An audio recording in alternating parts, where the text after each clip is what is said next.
Morning.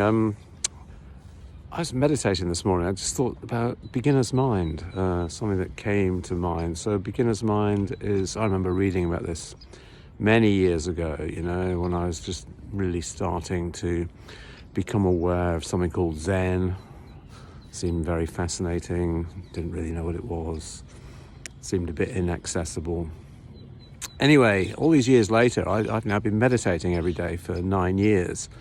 And beginner's mind is really fantastic. It's a way of making life much more interesting. So a way you can begin to practice beginner's mind is by unnaming things. So if you look at anything and pretend you don't know what it is, this is kind of playing with the idea of beginner's mind.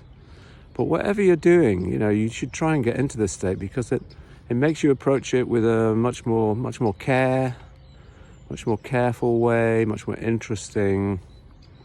So it makes you consider things much more. So I play golf, and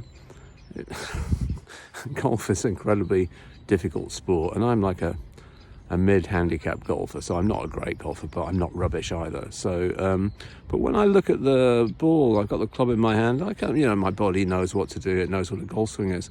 But if I look at the ball and think, how am I going to hit this ball, It's very helpful. So this is kind of beginner's mind for golfers, but beginner's mind is useful whatever you're doing, so give it a go.